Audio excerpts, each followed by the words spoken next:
Hello, hello, hello. My name is Joe. And I'm Jordan. And this is Double Trouble Features,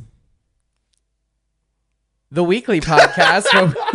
Threw you off, didn't I? No, I just kept going. I definitely threw you off. I gave you your time, and I know. I kept going like a professional. Yeah, you know what? I'm definitely not. I'm a degenerate. So. I gave you your chance, and you didn't take it, so I just kept going. Okay. That's the thing. I'll always make space for you, baby. Oh, thank you. I But appreciate that. if you're not going to take up the space, I will plow right through it. Okay. Anyway, hey guys, this is your weekly podcast of movies, debauchery, and anything that's just on those screens. Debauchery. Yeah. Oh, are we finally going to start reviewing porn? Wait. Hold on. We're on two completely different porns, so Okay, I promise you I've watched enough straight porn to get through it, and you can deal. Wait, what? I haven't ever told you. Okay, so in college, me and my oh yeah, you guys used to compare. Yeah, no, we didn't compare. We had like porn offs, and we would basically it would take turns, and me and my roommate would show each other's porn to like gross each other out, and like I thought I would win. You straight people are disgusting. The things that you do on that Pornhub. I wouldn't say you straight people. You straight white people. Yeah. I've never seen no black porn that's like crazy like that. I don't know. Some of those like gangbang ones get pretty rough. Gangbangs are, yeah. Like they get pretty rough just because but that's just because there's so many humongous things around. There's a lot of legs. Yeah. There's a lot of legs. A lot of like, anyways. Yeah. So we're talking about everything on these damn screens. Yeah, Debauchery. So like and subscribe. But like, should we start? No. No, we I should want to. not. No. I think like, but like the movie versions of things. Are you talking like The Skinamax? Yeah, like Pirates of the Caribbean, the Big Booty Busters or whatever. You know what I'm talking about? Like those weird like satire ones. That could be fun. Those are sad and depressing. There's some Marvel ones when it's just all gay Marvel, and they're great. What tonight? You want to get some popcorn and just start watching? We'll just go back and forth between each other on opposite ends of the room. No, on the TV. I said we'll be on opposite ends of the room. So anyway, wherever you get your podcasts, please like, subscribe. We're on YouTube. Yeah, give me that thumb. God damn it, man. You said debauchery, not me. I was trying to keep it classy and professional. So yeah, that's how we're starting off the pod today. Yeah, let's just get into it, I guess. So, we're both Midwestern boys. Yes, we are. Even though this show doesn't take place in the Midwest. Montana. Yeah. But what do you call? Do you just call that the North? I think it's called like the Plains or something, or like the West. They call it like the West. I mean, honestly, anyone just says like when you're talking about like the West, like you think of like Colorado, Idaho, Montana, the Dakotas, I guess, if you think about them at all. See, like the whole concept of Midwest doesn't make sense to me. Well, because it's like, wrong. Yeah, it's wrong because it's like if you're just not on the coast, you're just Midwest. Basically. And well, because the Midwest starts in like Ohio, yeah, which is objectively east. Yeah, like like I guess they made the term Midwest before the Louisiana Purchase. Like I guess had to be. And I guess like and that's the thing, the West Coast, we now know it as the West Coast, but back then it was just the West. The West. So's Kansas. But see, yeah, but Kansas is like the Plains. It's getting really confusing. Anyway, thank you for our geography tour of the United States. Wait. Do you think you could name every state off of like a blank map? If I had the map in front of me, yes. Yeah, you have the map. Yeah, I could. Okay. Just because in fourth grade they like made us. Putting that to the test after this. Okay. Anyway, so we just want a quick topic about the show that is grabbing a lot of people's attention. It's the final season, correct? It's the final like half season. It's like season 5 part 2. It's like 5 part 2. Yes, yeah. It's so good. So what we're talking about today, real quick, is Yellowstone. Hasn't came out yet. I am a big fan of Yellowstone. I was recently did a big run of it. It was really fun. I got to like cosplay as a Republican. It was like exciting. It's just like for the farm. But what was really interesting is like growing up as a white boy in Missouri, I did relate to a lot of what they were talking about, or I very much understood where they were coming from Yeah. in this show. And it was kind of like fucked because I was like, oh yeah, no, oh no, yeah. The face you just made, it looked like you're having a stroke, man. I swear to God. I am, because I love that show. It's like absolutely ridiculous. And Beth, God, she's my favorite. Yeah, and so we're going to be talking about it when, it actually premieres. But what we're going to really talk about today is how fucking stupid it is to even try to watch it.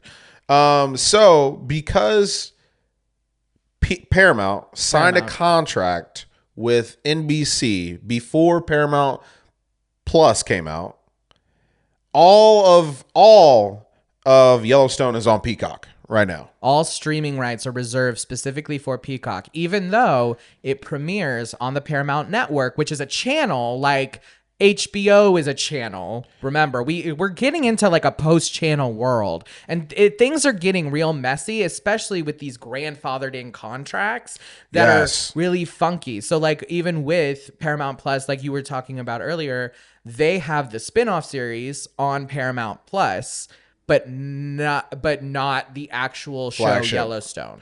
Yeah, and you can't stream. So when it premieres on a Sunday, you can't stream it on Paramount Plus. You have to have Paramount Network, which I randomly found out I have on YouTube TV. But I guess you can't watch it. You literally can't watch it anywhere else. No, and they've made it this way specifically, and I think it's specifically to get people to watch that channel. And it's like, this is their Super Bowl, right? Like, some of these channels have these one shows that are really, I would say that like right now, their Paramount is doing a similar thing with Drag Race it's on MTV, but you cannot watch it on Paramount Plus. It's not even the day after. It's not until the season is done. Does Paramount own MTV? Yes. Okay, that's it's why. Viacom CBS. Yeah, all of that, they're all in the same. I don't know who the father company is now, because I feel like they keep switching it out, because nobody really knew that Paramount was like the parent-ish company until Paramount Plus came out. Like for me, I always thought it was Viacom CBS. I always knew Paramount was owned by CBS. Viacom CBS, once they merged and all that kind of crap. But it's just kind of crazy. Like, again, like you said, we're just going back to like having channels.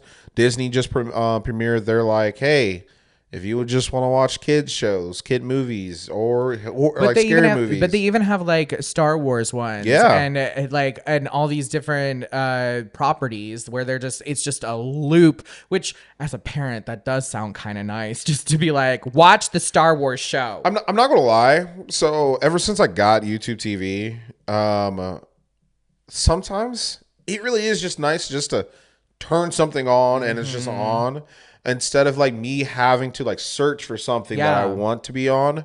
Because that was like my biggest, like there is that search fatigue that people get. Like you're scrolling through Netflix and you're just like, what? Fuck it. I don't even want to watch it anymore. That's why last night I literally just watched Everything Everywhere All at Once, because great movie. Yeah, great movie. Because I hadn't seen it since it came out, and I was like, I ended on it because I had already spent like 20 minutes seeing what was out there. Apparently, the big hit this past couple weeks is Despicable Me 4, and they don't want to release anything else. Hell yeah, brother. I haven't watched it yet. I want to be. It's the worst out of all. Like I don't even. I've seen it and I could talk about it. Not going to. Just not going to. I do want to get really stoned tonight and watch Despicable Me 4. Yeah, no. As much as did you watch it sober? I took my nephews. Oh God. Yeah. So yes, very sober. And yeah, no, like you can only take so much of Gru and the Minions, and like it was the subplot for the Minions made no sense at all, and I'm just like, children's movies just aren't as good as they used to be. That I don't believe. I'm kidding. But I'm being sarcastic. The fourth children movie is definitely not as good. Like that's kind of the thing. It was Shrek 4 is way better than Despicable Me 4. Yeah. So anyway, Yellowstone. Yeah, back to what we're trying to talk about. No, and it's just interesting, but it is interesting seeing how these corporations are playing this out, how this is all coming together, and how like And see, but here's the thing that I have a problem with is they keep being like, we need more eyeballs. We need more. They are actively making it harder to watch their shit. Yeah. And this is where it's an issue because you are making things more difficult for the consumer. And when you do things like that, yeah, it might like help your very specific goal, but it doesn't help the overall goal. But like at the same time, like kind of pushing back at a little bit, what do you do if I signed all my streaming rights to Peacock? You're going to be like, hey, let me try to buy out this contract. Peacock's like, no, because I know we're getting money and money and money from all this. Well, my response to that is stop making short-term decisions. Like they're like, no, you're completely right. Because there's no way that NBC had their own streaming service and you're just not thinking of like, there's no way at that point you weren't already thinking about creating your own. It might not be there in a couple years, maybe, but there's no way you weren't thinking about making your own. Exactly. So thank you for agreeing with me. Yeah, no, I do. But no, I think that's it. I think that there are a lot of scared people in business making very poor, short-sighted decisions. And for the sake of next week's KPI, next week's goal, and they're not thinking in the long term about anything because honestly they don't know if they'll still have a job at the end of the year. Yeah, no, and I do think that's you hit it like on the head. It's just like, hey, we need profits for Q4, Q3 or whatever, and if we sign this contract, we'll have profits. If we don't sign this contract, our shareholders are going to be pissed. And so it's like, what do I do? Even though maybe in 3-5 years it doesn't matter. That dude probably made that contract, got a nice little bonus, probably works for a different company. Well, and that's the thing. At the time, it was probably a lightning rod for Yellowstone because I watched it on Peacock. I didn't have the Paramount Network, so I didn't know it. But I was like, people keep talking about this show. I might as well give it a try. And it did. So like in that vein, yes. But I would have also, but like just so you know, Paramount, as a consumer, if you had just waited and put it on Paramount, I would have just watched it on Paramount and not Peacock. Lessons learned, or definitely not learned. No, they're definitely not learned. They're just gonna, because the second somebody says something stupid like that, they fire him, hire the next Skippy that'll say and do whatever they want. Yeah. I love him. Capitalism is the best system in the world. Woohoo! I would have to say this. Out of all the subscription companies that I have, which is again way too many, I just need one. I just wish it was all just one, so we wouldn't have to go here. But I digress. You watched something on Netflix this week. I did watch some things on Netflix. Guys, I have like a love-hate relationship with Netflix because like it's so like diamond in the rough. Like they put out 10 things and maybe one of them's good, but it's good enough to keep me around because I know that they can do it.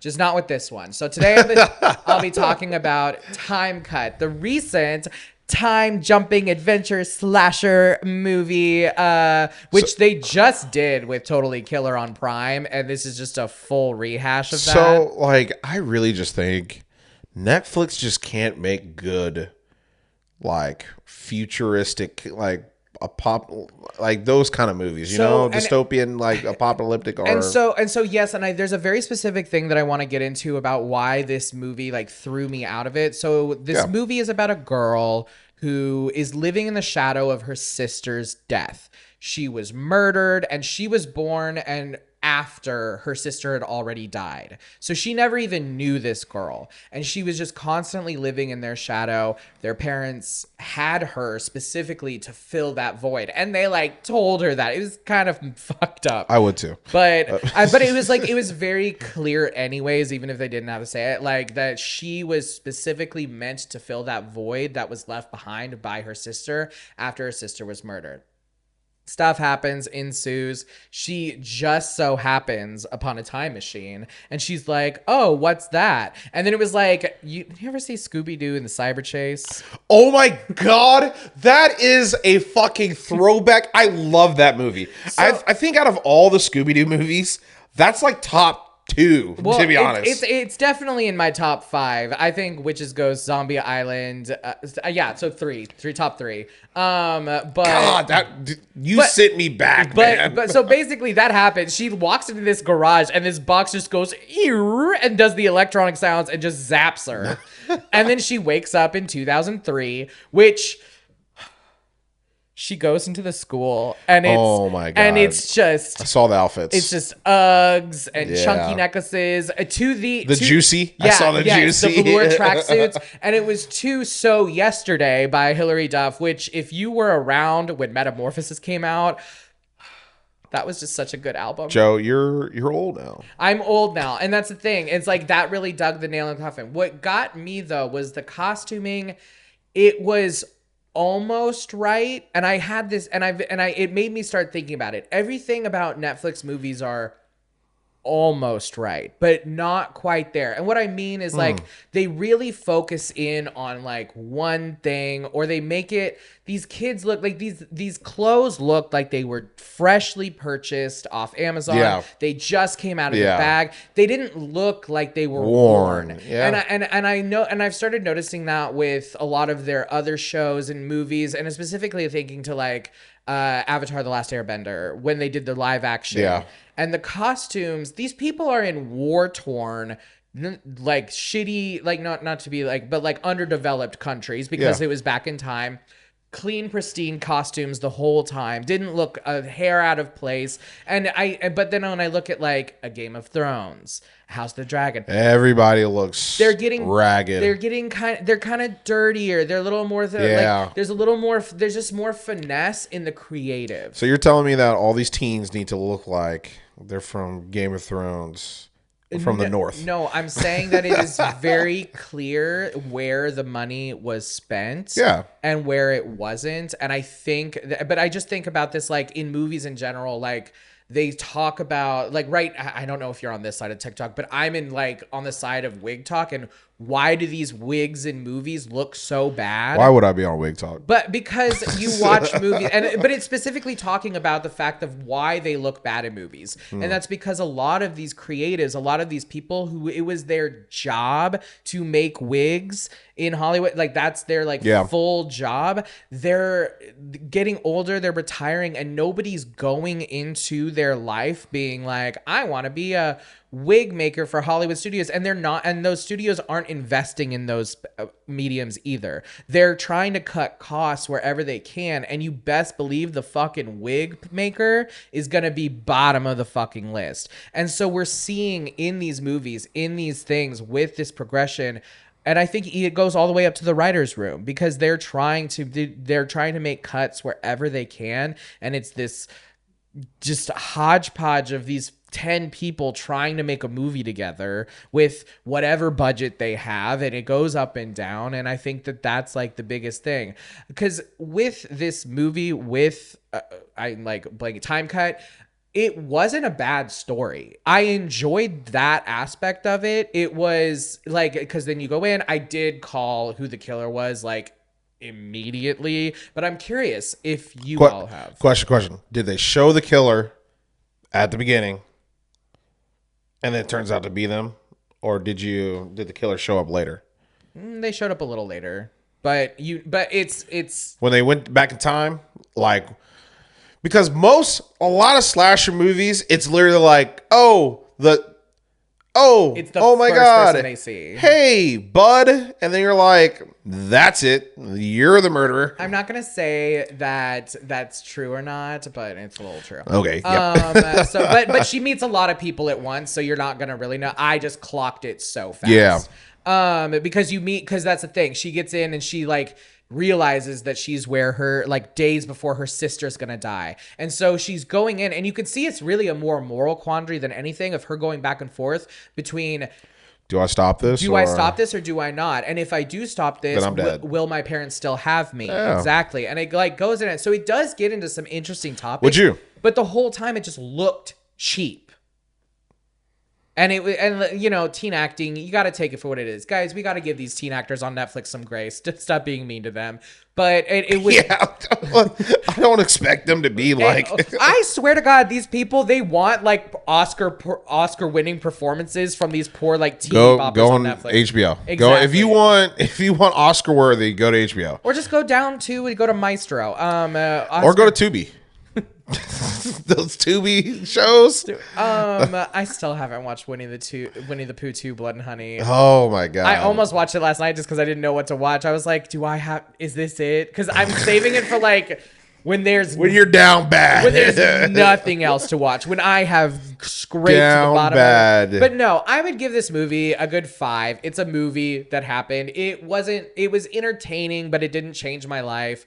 I really think we need to start investing more into the artists in these shows, the people who are creating these sets, creating these scenes, creating these costumes. Makes a huge difference. Those people are the ones making your world. Yeah. And you have to create a world that's believable, at least in the like slightest sense. But with this, it just felt like there were just times where it just like felt really shoehorned and like awkward and just it feels clunky. And we noticed that. I don't feel like it's 2003. No. Yeah. It didn't feel like 2003. It just feels like 2024, just with people wearing clothes. But now she doesn't have cell phone service and all the girls are wearing Uggs. Damn. Imagine you don't have cell phone. No, that's the thing is like she brought her cell phone back, but like there's obviously no service because there's no anything. And the guy's like, that thing must cost like $1 million. He's like, you call people on that? She was like, not really. I have a question. If you could bring anything back in time 20 years ago, what would you do? The Hadron Super Collider. What the fuck is that? I'm kidding. Oh. I'm kidding. The Hadron Super Collider where they like shoot particles at each other. Yeah. Just to like get things going. Just to like move things along because science is taking too long. It is taking very too long. I think, what would I take back? Because like obviously a phone wouldn't work. But I mean, it was helpful. Like she did like have like her calculator and stuff. Oh. I don't know. What would you take? Sports almanac. Okay. Yeah. That's just straight. Gambling. That's just straight up gambling. That's Back to the Future. He had a point. like that's just like that. You're just like listing a movie. Crazy thing is though, I really didn't think about that. I was like thinking, what would I actually bring? Really? Yeah, because it's like, okay, it'll be different if I went back in like, the 1500s. Yeah. Then it'd be like, oh no, I need like this, and this, and then I'll conquer the world. Yeah. But you just need like a gun. Yeah. Like one gun. But if we're going back 20 years, what am I really doing? No, that's why it's such a hard fucking question. Yeah. Because I'm like sitting there and I'm like betting on every single. I would say, well, in the same vein, I would take all of Nancy Pelosi's stock portfolio changes over the past 20 years. Ooh, that's a good one. That's a good one. I would just take a record of the stock market of the last 20 years. Yeah, I wonder which one would pay out more. Stock market or sports betting? But that's the thing. It's like pre-2008, so you know when to pull out. Oh, that's true. Oh, but sports happen no matter what. So I'm still making money. The 2008 housing market crisis is going to happen no matter what, too. And there's a lot of money to be made there. Let's see. In 2008, New York Giants win that Super Bowl. That's when the Patriots lost. It was hell all over the place. Yeah. Damn. Oh, let's go back in time. Yeah, let's go. What would you take back in time? Let us know. Just like 2003. What's changing your life? Or if you have a time machine, we'll pay you $20 to let us ride it. Yes, and we'll bring back a percentage of our winnings and stuff like that. We'll put a bank account in your name. This is again also. There we go. Yes, time machine. Put a bank account in your name. This is again just a plot line in Idiocracy. Yes. All right, so speaking of a world that like actually feels that lived in and everything like that, I'll be honest, didn't really watch any movies this week, but you know what I did watch? my favorite fucking pastime to watch is Harry Potter during the season. During the fall season, I love watching Harry Potter.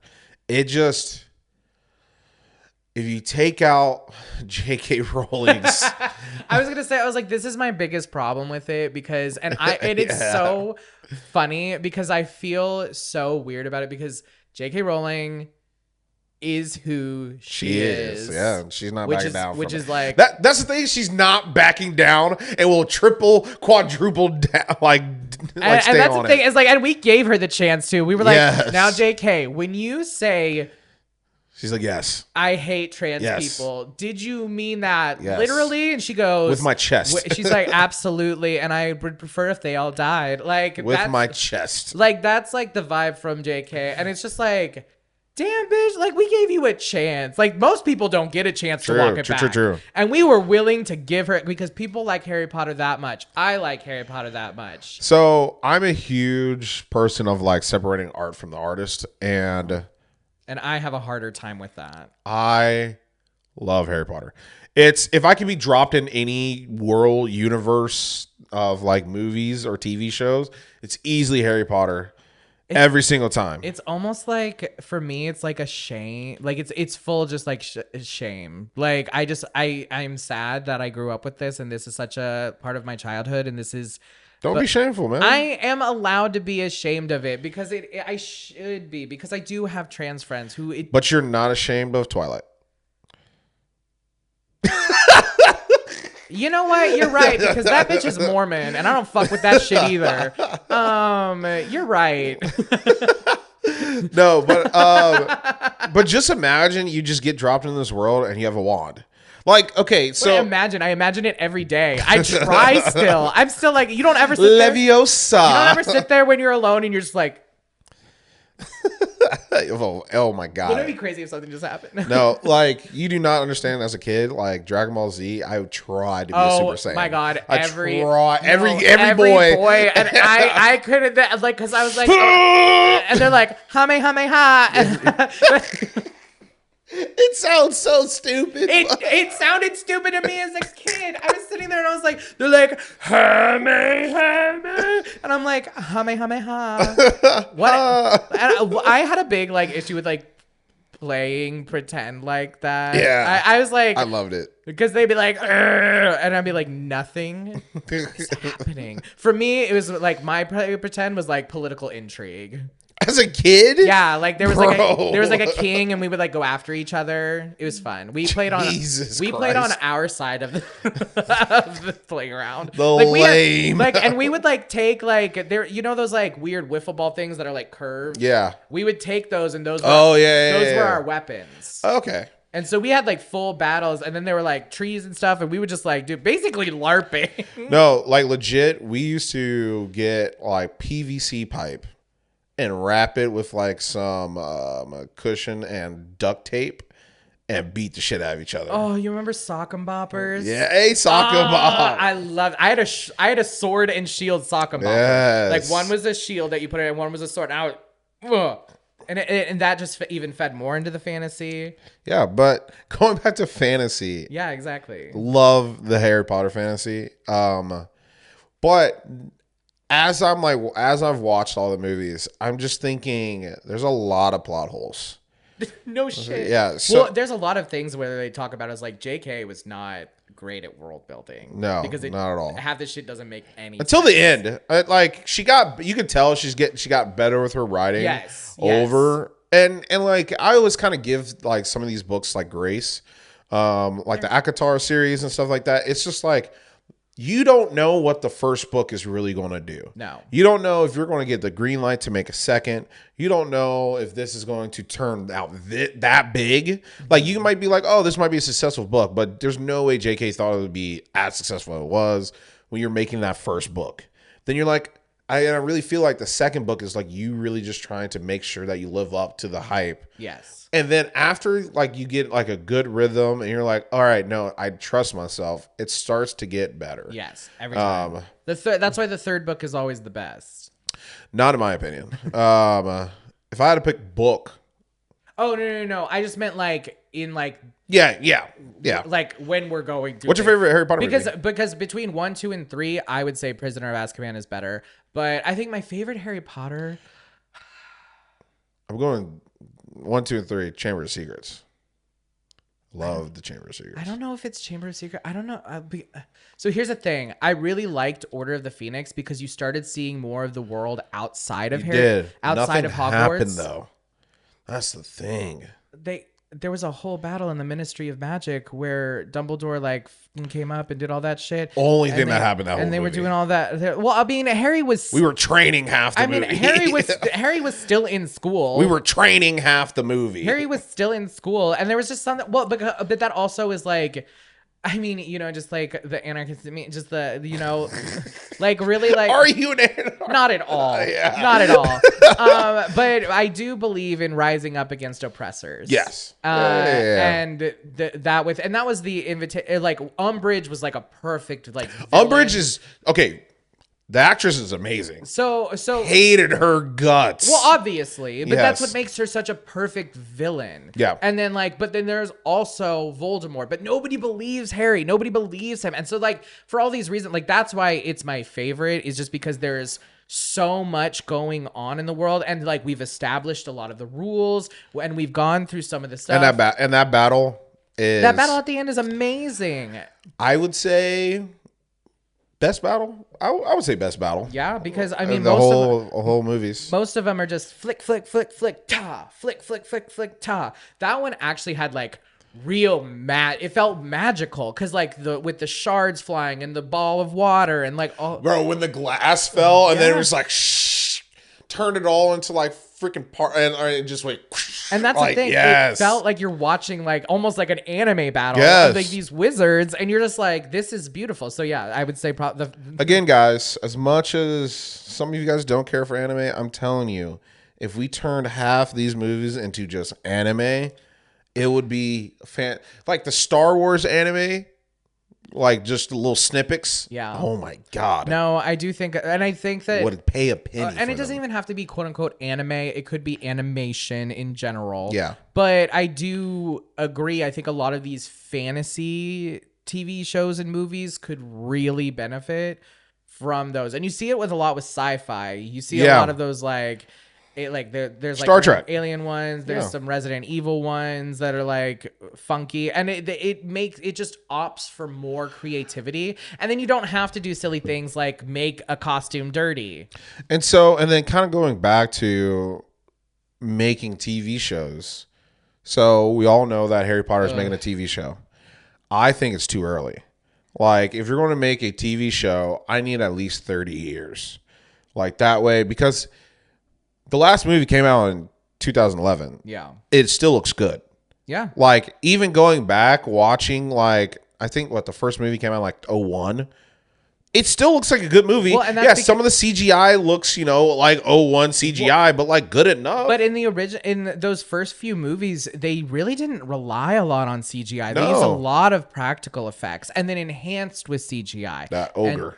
The booger. The troll. There's the troll in the dungeon. Yeah. Troll. Fucking. Biggest plot hole though. What's the point of the fucking owl? Hedwig? Yes. What do you mean? What's the point of any of that shit when they can teleport? Oh, well, yeah, no, they didn't make that. Doesn't make any sense. I never understood that. You mean like the owls in general? The fact that they can like teleport and like do all this stuff, but port key. But like the world's slowest bird is the is the medium for this is. Yeah, that's again. Well, look at the money. Why is a galleon like 17 nuts? Yeah. Why is it a nut? Why with a K? Why is that a thing? Like, if you like really get into the actual world itself, also it doesn't make any fucking sense. They're racist as hell. Oh, Cho Chang.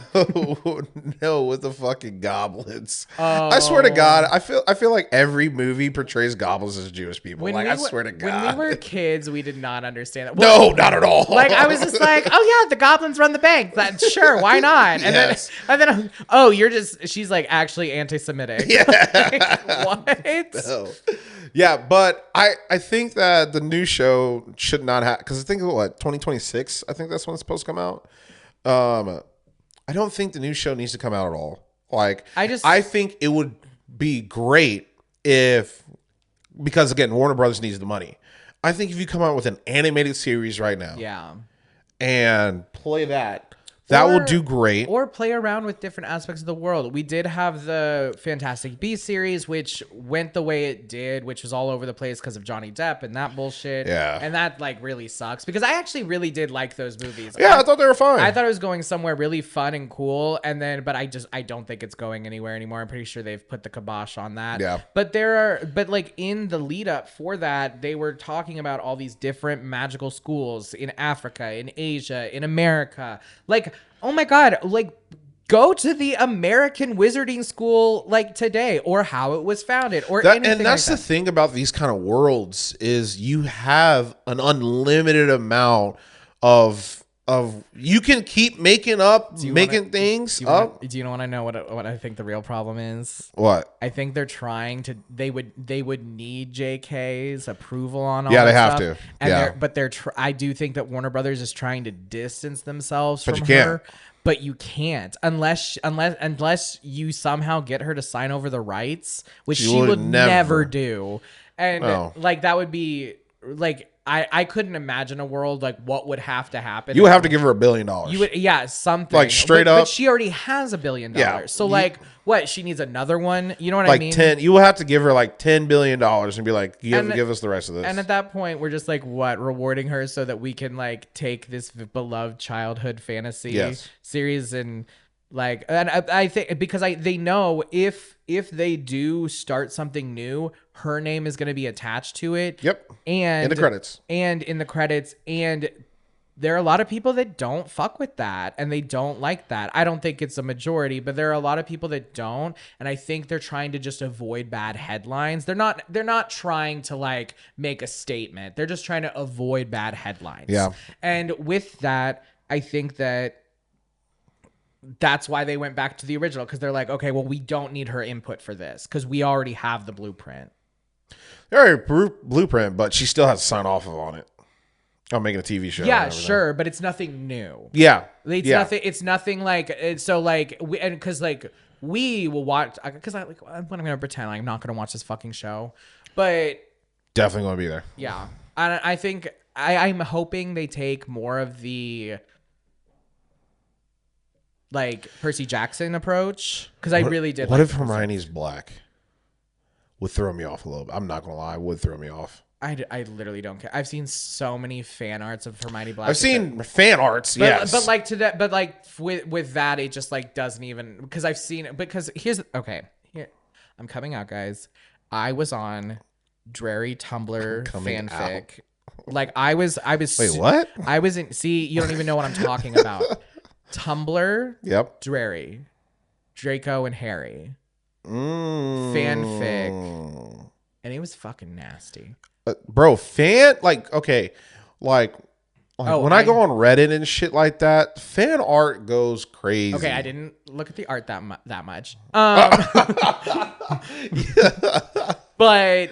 But I mean, even like I'm thinking of like fanfiction.net, like because this was before AO3. I didn't even know what AO3 was. I had to learn from the kids because I was in fanfiction before that bullshit. Now with the AI, it's kind of crazy. It's crazy what they can do with AI. It's horrifying. But I was like deep into that like weird side of like the weird fandom side. Not that. What are you looking at me like? Okay, I did read a little bit. Okay, I did. There was one fanfic. Oh God, where it was between Snape and the squid that lives in the lake. What? All right, man. You're oversharing too much today. So, but that's what I'm saying. That's what I'm saying is like, literally, you can put anything on Harry Potter and nothing will surprise me because I was ruined as a child. I was like 14. Just looking at. And there was no pictures. There were no pictures. There were no pictures. It was art. It was literary. Whatever. Yeah, Harry anyway. Potter. I'm just saying that we have very different experiences with this text. Yes, we do. But anyway, guys, I highly recommend watching Harry Potter. Just to rewatch it. It brings me joy. It actually really does. I do too. It brings me joy. That's why I played the fucking video game. Video game's great. Like, that's the thing, is like, I don't stand on business when it comes to Harry Potter. I like it's so good that I waver in my own convictions. Because again, you can separate. You choose when to separate the art from the artist. Yeah, but I feel bad about it. At least you don't. That's the difference. I don't. No, not exactly, at all. and that's the difference. Okay, so I want to talk to you. Another reason why I have my Apple Plus TV subscription, or Apple TV Plus subscription. Yes. Apple TV Plus. Yeah, something, whatever. I'm tired of everybody having a plus at the end. Like what? Like there's nothing plus. All right, you're not giving me anything. But except this thing that they gave me. Yes. But okay, my favorite show that's been out for the past couple of years is called Shrinking. Have you seen it at all? I've seen the first few episodes. It is exactly like Schitt's Creek. It gives off the, hey, we are accepting of everything. We have these small little problems, but like we keep going through, and it's fun. It's just funny. If you haven't seen Shrinking, it is John Siegel. He is a therapist, and he works in Jason. Yeah, Jason. He works in a therapist's office. He is a therapist. Best character that's on the show is Harrison Ford. Yeah. Harrison Ford makes the difference in this show because he just plays himself. He's just a grumpy old man. He's just an angry old man who's like, I am just here to do my job. I do not give a fuck about your bullshit. Whatever. Because Jason, he does he comes and he's like, ooh, he comes and he's like, ooh, like that's his energy. And Harrison Ford's like, no, bring it down. This is work. All right. Stop fucking around. And so, right now we're currently on season 3. And basically, really? Yeah, season 3, man. I thought it was season 2 for some reason. Yeah, no, it's season 3. Okay. And they just got greenlit for another season. Alrighty. Yeah. And so basically, what's going on? Actually, no, you're right. It's season 2. Yeah. I'm like, wait, hold on. Yeah. No, they just got greenlit for season 3. Yes. Yeah, it's season 2. Okay. But basically, what it is, it's his wife died in a car crash. As wives do. From a drunk driver. As wives do. I mean, I'm not just I'm kind of tired of a dead wife from a drunk driver. In TV, I can understand that. But what I really like about this, it kind of goes from like the therapy side, because he's dealing with that as a therapist. Yeah. While also trying to raise a daughter who's like hitting that like high school age. And so like she was the rock and she's dead now. And so he's going on like benders. He's being an absent father because just because you give good advice doesn't mean you take your own advice. And so he's struggling. And so you see him try to come out and get through it. And then, he meets one of his customers who is a ex-military person who's dealing with PTSD, and then gets kicked out of his father's house. And then what happens is he does the biggest no-no of any therapist. Inserting your own life into theirs. Oh. Yes. I was like sleeping with them. I was like, wait, did I stop? I mean, same, but I was like, did I stop right before the hardcore gay sex? No. Okay. There's his best friend is gay. In it, yeah. And that's kind of like the premise of like how his wife died, how he's dealing with like his friendships. Like his best friend is gay and he is getting married. And so it's like, how is he being present for him and stuff like that? Yeah. And then they kind of like really explore it in season 2. Just about like you weren't there for this long. You weren't there. Another character I really love is they have this nosy ass neighbor who is the definition of a Karen. Derek is the husband. He's just hey, I just retired.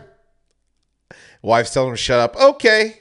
Like he's just a pushover like guy. And it's when I tell you all the characters all have like such a sense of, and same with Schitt's Creek. Mm-hmm. They have such a sense of community that, because in other TV shows, sometimes they force these two characters to like, hey, we haven't seen this character and this character interact in a while, so let's make them the center of the episode. While like in Schitt's Creek and in this show, everybody's connected in some kind of way. Mm-hmm. So when other people start talking or hanging out or doing things, you don't feel like it's awkward or weird. It's funny. It's great. I highly, highly recommend. It's 30-minute episodes. I think there's only like 8 episodes in the first season. Right now, we're up to episode 6 in the second season. I love this show. The worst part about watching this show is watching it with my wife.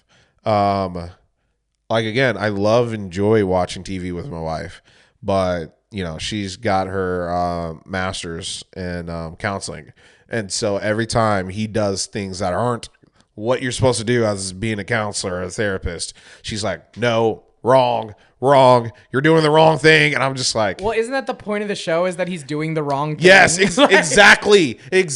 I'm like, I get it. He's not doing the right thing. That's the whole premise. It's like watching Battleship with my sister, and because she's in the Navy. Yeah. And she's like, we would never do that. I was like, oh, really, Sarah? In an alien fucking invasion, you have very specific guidelines and rules about how you would handle that? You don't know. And she's like, no, yeah, we wouldn't. And I'm like, so I was like, so blink twice if you know. There are aliens, but no, this is also why I don't watch shows about publicists, because it just infuriates me as a human being. Yeah, and like going back to like, you know, English teacher, I can't fuck with bad teachers. Yeah. And again, you barely see him teach, so it's just like, okay. And when he does teach, it's like exactly. But then I watch Abbott, and I'm like, oh, like you don't really see them teach. You do see them sometimes teach, but it's mostly about the problems about the education. And so like I relate to that and understand that. And so like Shrinking, it's like, I think we've all kind of like experienced, you know, the loss of somebody and how this kind of like changed you. And so just how to cope and how to deal with that and how to definitely move past some things. And season 2, they bring up his the killer, the drunk driver who killed his wife. And so by the time of season 1, he starts to kind of like get better, but then this pops up in season 2, and so like it's now his daughter knows. So how so it's also like a different dynamic of like, how does like a grown man who's a therapist who killed, you know, the love of my life, but also how does a child who killed, you know, their mother, the rock in their home, how do they both deal with, you know, knowing that this man, it's his fault. Yeah. Well, and it sounds like, because you talked about the sense of community, but it sounds like this show has a really deep sense of humanity. Yeah. Like it's very, and that's the same with Schitt's Creek. Yeah. Like, it's very, and this is why I love character driven stories where it's like people are just trying to be people. And I think that a lot of art and a lot of television and movies, we lose that aspect. Like what's going on in the story. Like, it's not like we're just trying to get from point A to point B, and we're using these characters to do it instead of letting the characters take us from point A to point B. Yeah, and you don't have to put the characters in like crazy scenarios that are like, oh my God, this and happened, this like you just need characters just living their lives, and like with everybody that I know in the world, shit happens. Yeah. And it's just like, how do they cope and deal with that shit? And they stay true to their characters. Because I think that's the other part that like we have like a third act switcheroo where somebody betrays someone, even though we had no inclination as to why or how or when that could have possibly happened. It's just a fun storytelling device. And I enjoy TV shows where they show characters with deep flaws. Again, this is why I always like Batman more than Superman, is because you show those flaws and not necessarily overcoming them, but working with those flaws. Yeah, and that's the thing. How do you work with those flaws? And I think Shrinking, especially because they're therapists, and so they can really dive into those problems that they have, but at the same time, do they take their own advice that they would give their own client? So I love it. And be honest, you can just watch it just for Harrison Ford being a grumpy old man. I will say he was a highlight when I watched it. Yeah, He's the part I remember the most. I would give Shrinking a solid 9. I think it's an amazing TV show. I think it's on the same trajectory. I think it's going to happen exactly like Schitt's Creek, where like the first 4 or 5 seasons of Schitt's Creek, nobody watched it. It had a great strong following, and then like the last season, people were like, "Oh, what's this show?" because it got on Netflix. Yep. And then everybody watched it, everybody loved it, and it was like, "Oh my god, this show's amazing." And it's on Apple TV. Not enough people have it, so it's never going to go on Netflix. So it's not going to get that time. But I think that like once it's all said and done, people are going to be like, damn, that was a great show. I feel like it's a really good show for like the Ted Lasso crowd. I think it's better than Ted Lasso because like Ted Lasso sometimes kind of like forces itself a little bit. And like, Jason Sudeikis is like, oh, let me force this kind of joke. But it also has a purpose, hey, I'm a coach, I'm the soccer coach, and that there's a finite at the end of the season. Let's see where we're at. Like, there's a trajectory of what we're happening. Well, this doesn't have that. Okay. Where this is like, okay, like I understand if you kind of don't rock with Jason, who I'm not the biggest like Jason fan, like being honest, but like the surrounding cast with him, I think mitigates like his presence, but he's still the essential character, like the main character. But like I think the way it handles it, because everybody puts him in check, and not like we're just going to give him his space and let him do something stupid and funny, and then like we just sit there and like, okay, that wasn't funny, and then move on. No, it's like hey, no, you're a fucking idiot. Like fuck you, especially Harrison Ford checking the shit out of him. Have you ever watched Brooklyn Nine-Nine? Yes. I am not an Andy Samberg fan. Really? No, not at all. There's not one bit of him that I like. See, I like him. I like Lonely Island Bros. I like him because of Brooklyn Nine-Nine. I don't like him in a lot of other. Well, I also like Pop Star. If you ever don't like Pop Star, what my friend thinks Pop Star is one of the greatest movies ever made. That and Hot Rod.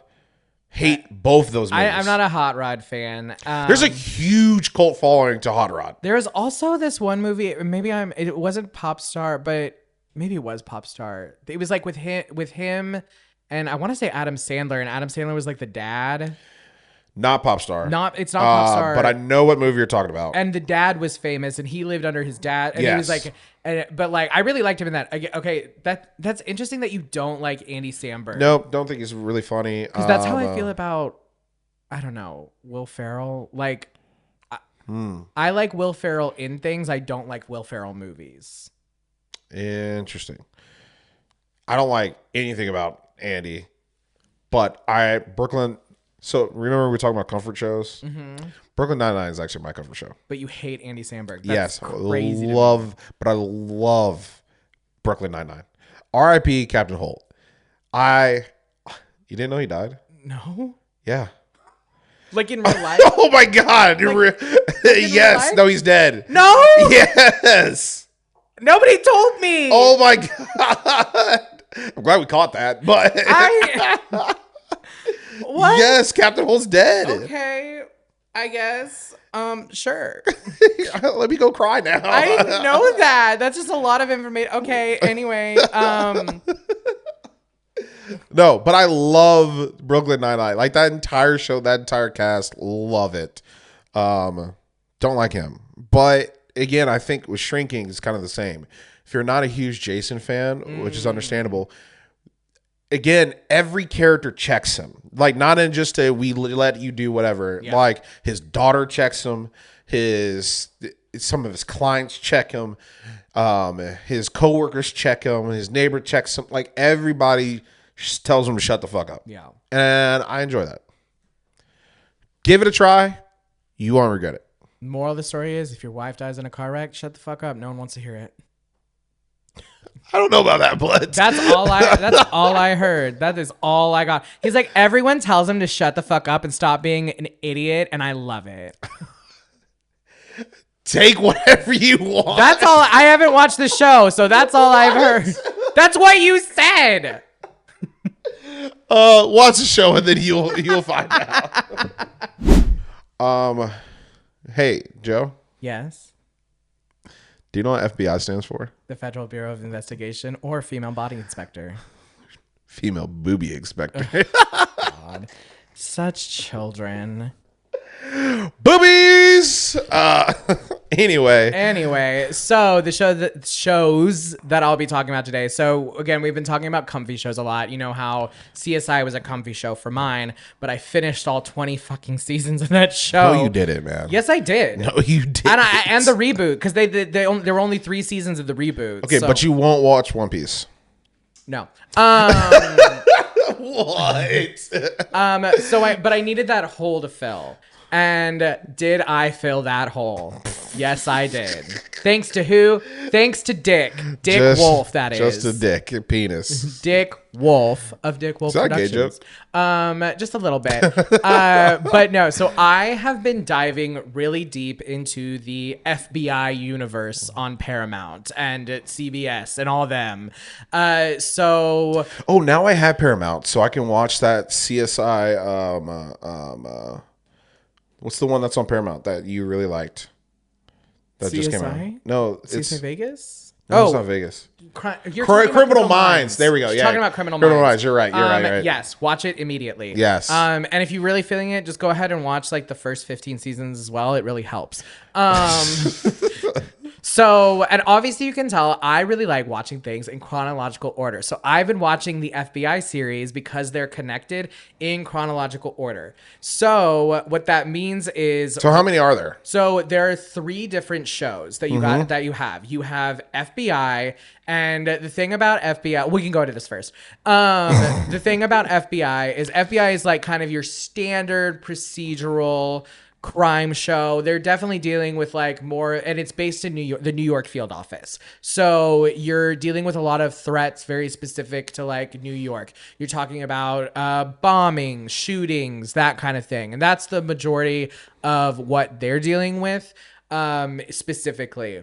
Then there's FBI. Real quick on FBI. FBI has the hottest man in the world. His name is OA. It's Omar is something, and he is one of the finest men I enjoy. He's very tall and handsome, and that's all I'll say about that. But so with FBI Most Wanted, what you're getting is more of those sick fuck shit. So you're looking for the people, and the reason I say this is like in FBI Most. Talking about him? Yes. I mean, he's good looking. Don't get me wrong. It's more in the TV show and just like how he holds himself and how he like presents himself. He was raised Muslim. He was there. Anyway, I can see it. Yeah, no, I can see it.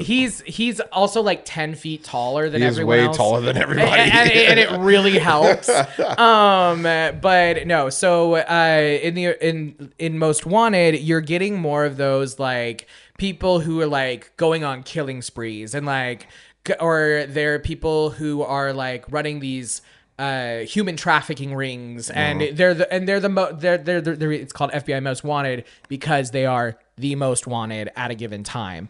And so you see a lot of that. I've seen way too many children shot by their parents on that show. I will say, like, it happens semi-frequently. And then you have FBI International, which is FBI agents abroad dealing with situations. They're based in Budapest, Hungary, and they're dealing with situations that are US in nature, but outside of the country. So like one very specific example is like in the beginning of FBI International, it was the end of FBI Most Wanted. This guy was running a human trafficking ring, and he escaped at the end of the season one, episode 1 of International is like them picking that up and them taking over because he escaped. So that kind of thing. And they're all like kind of interwoven, kind of interconnected because it's all the FBI, but it's just really interesting to see. And what I really actually do enjoy about this show is it does tackle really hard subject matter with humanity, like we were talking about earlier. So like specifically, you see like them, like OA, the guy I was talking about, he deals with he was raised Muslim, he's from Egypt, and he was like in the Marines, right? So like he has a total love of God and country and all that. Yeah. But he's still a brown man who was raised Muslim. Yeah. And so you see him grappling with a lot of Islamophobia in the world and in New York, and then dealing with it and being the boot. You know what I mean? Like, yeah. And acting because he is having to deal with people who are Islamic terrorists and how he goes about that. Similarly, you have Tiffany, who's a black character, and she's a lesbian. It is one of the things I do love about the show. It is kind of like the diversity Olympics, like and like there's OA and there's Tiffany, who's the black girl who's a lesbian, but then her partner, he like used to work on Wall Street, like, and he was like a financial banker for a really long time, and then he switched over to the FBI, and like their partners, and you can see them like dealing with like their issues and all that fun stuff. But like with that, you also see aspects of the victims and like how they're living their lives and how the FBI uses some victims in order to get to certain places. It doesn't pull punches and it doesn't feel like propaganda is my big thing, because a lot of these shows, they do feel like police propaganda. Yeah. And like whatever you feel about the police, I still like a good cop show. But I think that's the difference, is in making it feel human and realist and seeing these people do a thing. The only thing that is like really funny about these shows, but I think this is about all cop shows and all these procedurals, is like the person very clearly violating and breaking all of the rules, and then at the end being like, and I'll never do it again. And then next episode, again, violating and breaking all of the rules. How else am I going to get the guy? And they're like, but these are different rules that I broke. And they're like, you're right. It's fine. Hey. And it's so interesting. The loophole.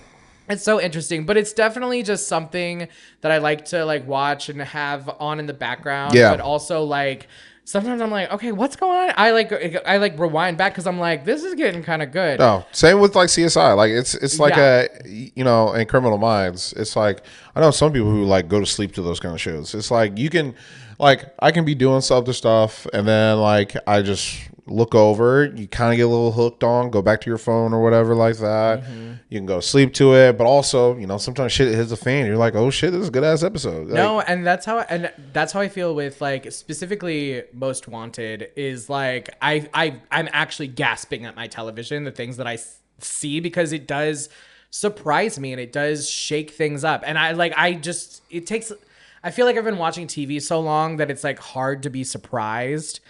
But true. But I mean, like, when I'm just sitting there and like, something's gonna happen in like the opening scene. But there's this one scene that's really stuck with me, is like this guy, he came home to his kids, and his kids came home, and his wife's there, and he's like, "Hey everyone, we're having a party. We're gonna have a great old time," and all this stuff. And he's like dancing and stuff. And he's like, "I bought you a phone, and I bought you a scooter," and all this stuff. And they're having a good time. Takes out a gun and shoots them all point blank immediately. No, like, there was no switch up. There was no like. Is that not how you want to go? There was no like trigger. It was it was just shocking. It just came out of nowhere, and like it's something that is just interesting. And I think that this show just kind of, it goes towards a lot of lines. touches on a lot of different aspects of law enforcement and of what that means. And this is me saying this. You know me. I'm not like I don't know you. I'm not necessarily like the most like woo cops, but this show, it just like adds something to it that almost makes me on their side. What because it's on CBS. Okay, like so, do you know what night it is? I don't know what night it is because I went back from the beginning and I'm started now. I think it's on like Thursday. It's probably Thursdays. Is the night.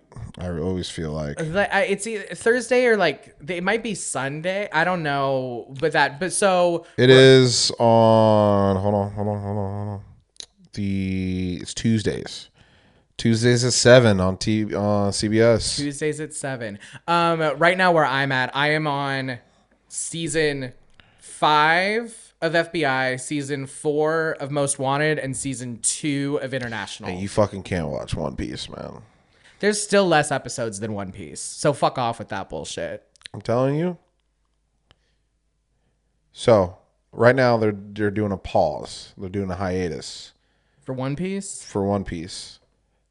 It's been a weekly show For the first time in like 20 years, right? Yeah. And so the next episode won't premiere until like summer of next year. You have time. You won't regret it. You won't regret it. I don't know if I can do Demon Pirates right now. Like, You emotionally. can. No, you really can. I need to see real bad guys get hurt. I mean, fair. I'm in that mindset. I need to see like human traffickers get shot in the head. Like that's what I need in my programming right now.